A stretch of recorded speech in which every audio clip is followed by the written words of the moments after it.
Hey, what's up? This is Ricky with Re-Review, and today we're going to be taking a look at the new Pigment 6th synthesizer. It's Arturia's latest update to their Pigment line, and we're going to go hands-on, so look at some of the features, some of the presets, and see if this is something that's right for you.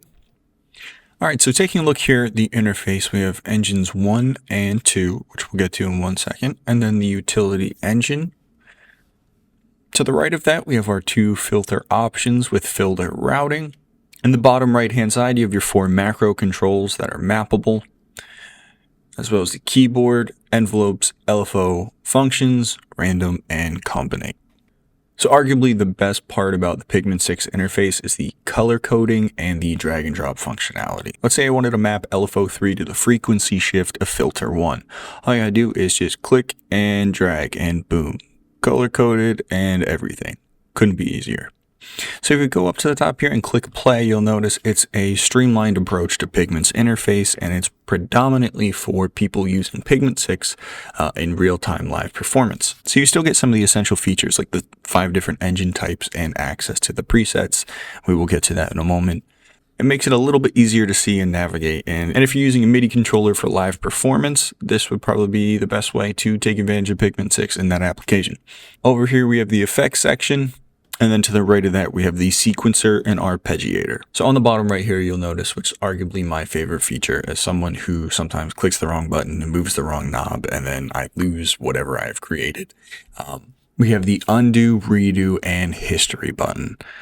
This is a time saver if you're anything like me, and it's a great feature to have.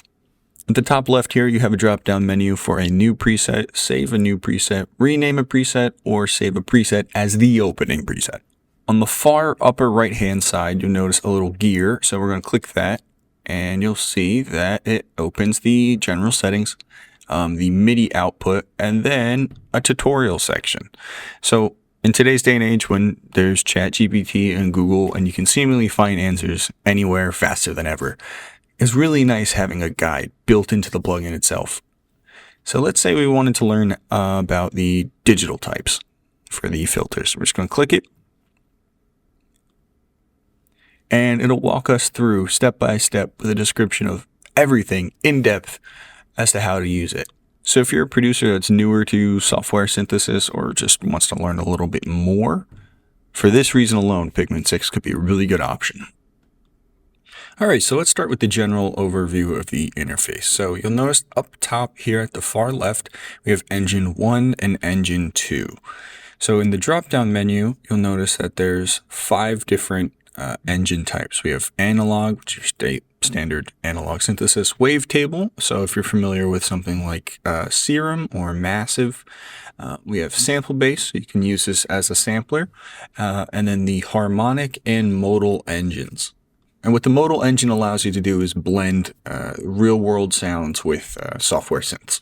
The collision mode produces a transient sound through real-time synthesis, and it's good for creating anything percussive. If you're looking to make drums or cymbals, this is the one you're going to want to do.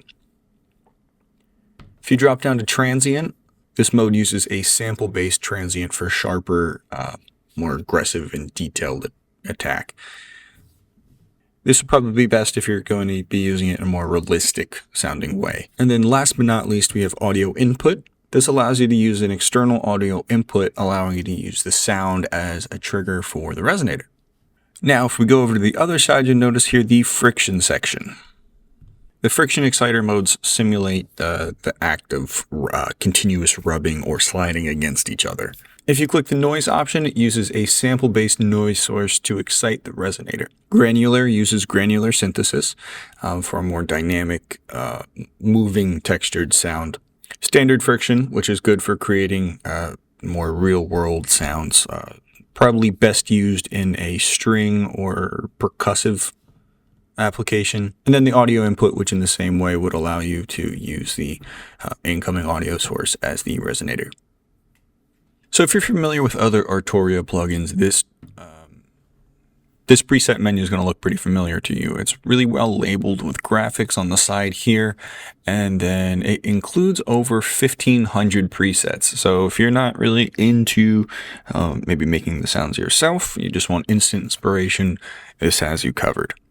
Another really cool feature I liked about this is that, let's say I pick, let's go with Around the Glass.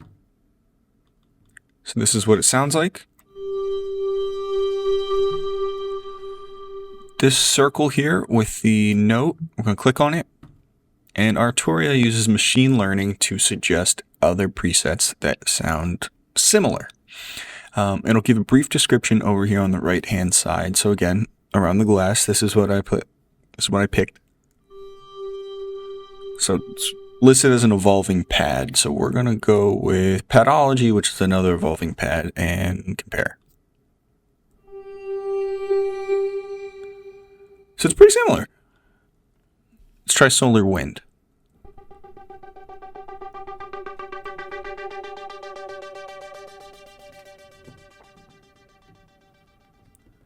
So all three had that nice crescendo effect. So it's pretty accurate as to the similarities. Now, let's say I really liked Solar Wind.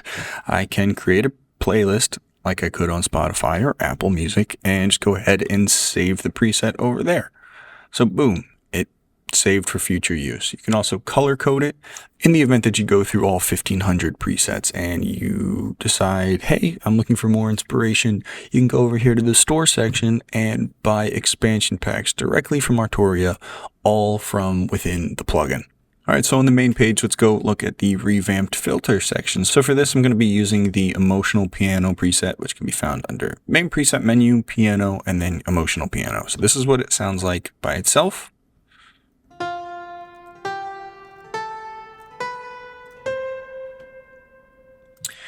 So we're going to try out the classic filter mode, which is a revamped version of the previous classic filter, which now includes drive control. So essentially, you can add a bit of distortion to your sound directly from the filter.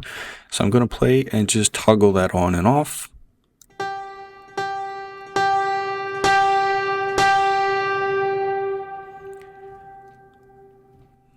So that classic filter could be a great application if you are looking for something a little bit more analog, something with a bit more warmth and classic sounding feel. So what the cluster filter does essentially is it just layers a bunch of filters on top of each other and they're all attacking the same frequency. So if you want a really full, complicated sounding effect, this would be the one you want to go with. So the preset I'm using is under the menu, lead, Eurodance, stab 3000. So this is what it sounds like by itself.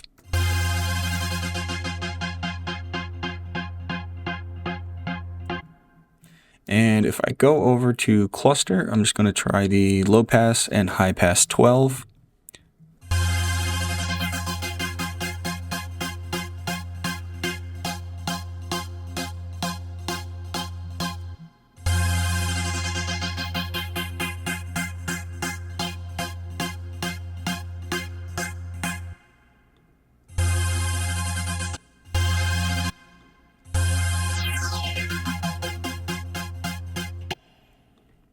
So I'm going to go over to cluster, low pass and high pass 24, and just hold down the note and play around with the cutoff.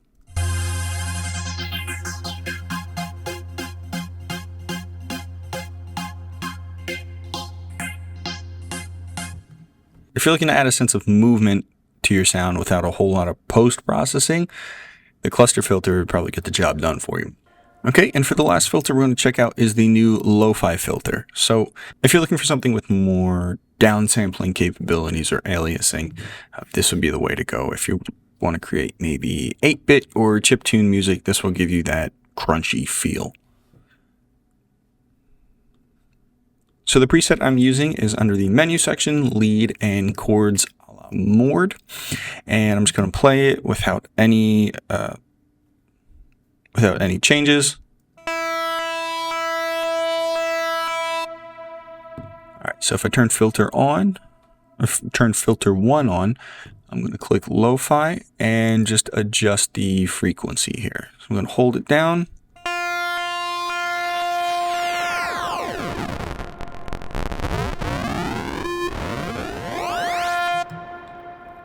So there's a whole lot of capabilities there. So in addition to those 3 filters that we went over, there's several options that are retained from previous iterations of Pigment 6, and you're really only limited by your imagination. All right, we're going to take a look here at the sequence and arpeggiator section. The preset I'm using is under Menu, Keys, and Along the Vibe. So this is what it sounds like by itself. And I'm going to go over and just toggle sequencer on.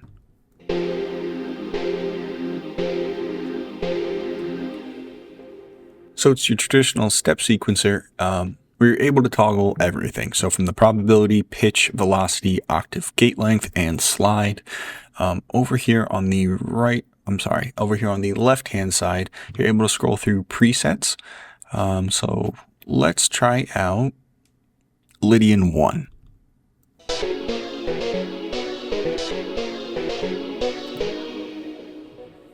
So that is going to sound a little bit weird because it is a chord stab to begin with. Pigment 6 includes several options.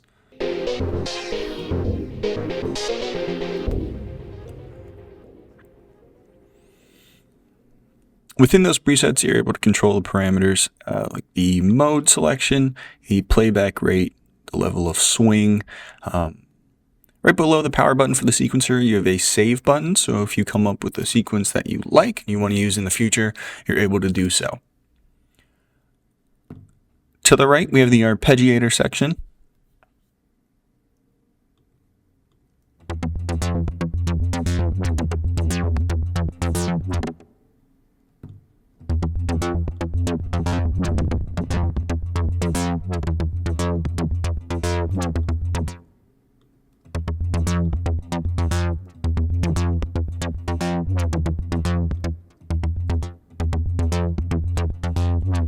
For this example, I'm going to go to Menu, Bass, Acid Rain. So I'm going to power this off.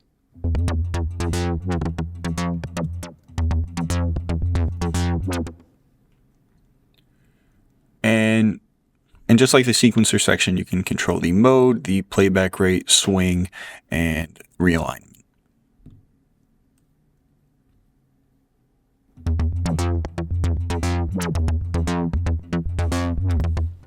So if you're looking to create presets that maybe will save you time in the future, or if you're looking for inspiration right off the bat, having the sequencer and the arpeggiator built in is really nice feature to have. What I think Pigment 6 does really well is it cuts back on the necessity for post-processing. You can get a lot done all within the plugin itself. So let's take a look at the effects section. All right, so this is the layout for the effects section.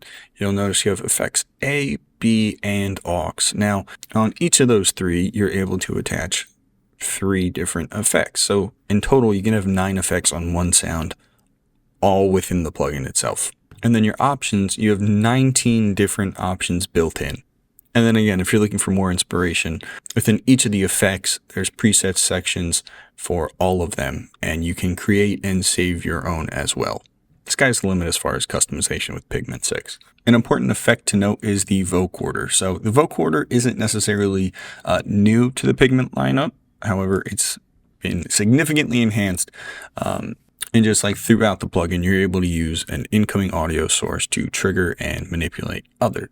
So in addition to the flexible routing, there's a lot of cross modulation and external modulation that it's able to complete. For example, the ability to use your voice with an external audio input to shape a wavetable inside of Pigments. So to wrap things up, I think Pigment 6 does an incredible job combining utility and ease of use. From the color coding to the revamped interface, I think this welcomes incoming producers as well as it does more advanced producers. It's by no means limited or toned down. However, it's still accessible to someone that might not necessarily know how to make crazy complicated synths, but wants to learn. The built-in tutorial section is really cool as well. I wish more plugins included that. The amount of presets that it comes with right off the bat is awesome. I think how visual the interface is going to lend itself to a lot of producers that want to take this opportunity to learn more about sound design. And then just from an economic standpoint, the amount of value that is crammed into this plugin for the price is amazing. Think about it, like the vocoder, the wavetable synthesis, the sample-based synthesis, the ability to use it as a standalone instrument for live performance. It combines so many essentials for a music producer or artist in today's modern landscape, and just all in one plugin. So that's going to wrap it up for our video today. If you want to learn more about Pigment 6, we're going to link to the article I wrote on wereview.com in the description of this video. In addition, if you want to check out the plugin itself, we're going to have a link to Arturia's website down there as well. So make sure to leave a like, comment what plugins we should check out next, and subscribe.